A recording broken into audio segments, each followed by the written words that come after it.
Siapa yang tidak kenal dengan Kerajaan Majapahit? Salah satu kerajaan terbesar di Indonesia ini digadang-gadang pernah menguasai Nusantara pada zaman dulu. Ya, itu berarti menguasai seluruh Indonesia dan bahkan sampai ke luar negeri. Usut punya usut, ada kabar yang mengatakan bahwa Majapahit nggak pernah benar-benar menguasai Nusantara sepenuhnya. Wilayah-wilayah yang termasuk dalam penguasaan Majapahit nggak pernah menyetor upeti atau membayar kepada raja sepeser pun. Hubungan mereka ini lebih cocok jika dikatakan kerjasama. Kerjasama tersebut adalah menyediakan tempat untuk singgah para pedagang. Pada masa itu, banyak pedagang dari Sumatera, Kalimantan, bahkan Cina dan Arab yang singgah di daerah kerjasama tersebut. Lalu fakta apa lagi yang menunjukkan bahwa Majapahit bukan penguasa zaman dulu? Tonton videonya sampai habis. Arti kata Nusantara yang salah dipahami. Dalam sejarah Kerajaan Majapahit, kita kerap mendengar kata Nusantara disebut-sebut. Nusantara adalah wilayah Indonesia mulai dari Sabang sampai Merauke. Namun, siapa sangka Nusantara versi Majapahit memiliki arti yang jauh berbeda dengan yang kita kenal saat ini. Pada masa Majapahit, Nusa berarti pulau, sedangkan Antara berarti yang lain. Jadi, Nusantara berarti daerah-daerah yang lain. Yang dimaksudkan adalah daerah pelabuhan sepanjang pantai utara Jawa, seperti Lasem, Tuban, Gresik, dan Jepara.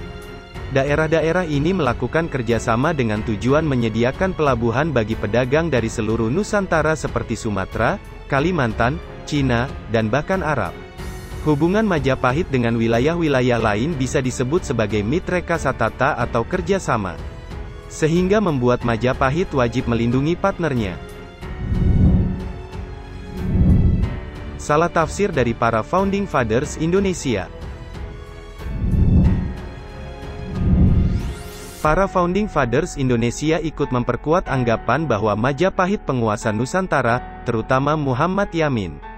Ia menggunakan kisah penaklukan Nusantara oleh Gajah Mada untuk merekatkan hubungan antara para pemuda saat itu. Dengan gembar-gembor Majapahit penguasa Nusantara, ia berharap agar organisasi-organisasi pemuda seperti Jong Java, Jong Sumatera, dan lain-lainnya bersatu. Pemahaman tersebut semakin diperkuat oleh buku yang ditulis Muhammad Yamin, Gajah Mada, Pahlawan Persatuan Nusantara tahun 1945. Dalam buku tersebut terdapat peta Nusantara yang dikuasai oleh Majapahit. Peninggalan Kerajaan Majapahit kebanyakan berada di dalam negeri. Sebuah kerajaan dengan cakupan kekuasaan yang luas pasti pernah meninggalkan jejak. Sama halnya dengan Kerajaan Majapahit. Digadang-gadang sebagai penguasa Nusantara, Majapahit hanya memiliki peninggalan yang kebanyakan berada di Jawa. Sebut saja beberapa di antaranya adalah Candi Sukuh dan Ceto di Karanganyar, Jawa Tengah, Candi Pari, Jabung, Gapura Wuringin Lawang yang ada di Jawa Timur. Soal peninggalan Majapahit nggak ada apa-apanya dibandingkan dengan Kerajaan Sriwijaya yang memiliki wilayah lebih kecil. Prasasti-prasasti peninggalan Kerajaan Sriwijaya tersebar hingga ke wilayah luar negeri. Sebut saja Prasasti Ligor di Thailand, Prasasti Nalada di India, dan Prasasti Katon di Cina. Salah kaprah penafsiran Sumpah Palapa. Patih Gajah Mada pernah berujar, bahwa dirinya tak akan bersenang-senang sebelum menyatukan wilayah Nusantara. Dalam sumpah ini, Patih Gajah Mada menyebut kata menyatukan alih-alih menguasai. Dari sumpah tersebut sudah jelas, bahwa Patih Gajah Mada tak berniat untuk menguasai wilayah Nusantara. Ia hanya ingin menyatukan saja, oleh karena itu setiap wilayah Majapahit masih memiliki pemimpin yang disebut Adipati yang berkoordinasi dengan pusat di Trowulan. Namun karena kurang sabar, muncul keinginan menguasai salah satu kerajaan, yaitu Pasundan atau Sunda. Dengan menguasai kerajaan tersebut maka Sumpah Palapa yang pernah diucapkannya akan terpenuhi. Karena keinginannya tersebut, pecahlah Perang Bubat yang pada akhirnya membuat Patih Gajah Mada gagal memenuhi Sumpah Palapa.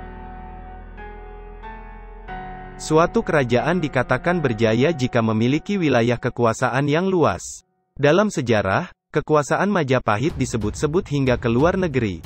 Terlepas dari benar atau tidaknya sejarah tersebut, banyak pelajaran yang bisa kita ambil dari Majapahit. Salah satunya adalah tekad Pati Gajah Mada untuk menyatukan Nusantara. Terima kasih sudah menonton video ini sampai habis. Jangan lupa klik tombol like dan subscribe serta hidupkan loncengnya agar tidak ketinggalan video terbaru di channel ini. Sampai jumpa di video selanjutnya.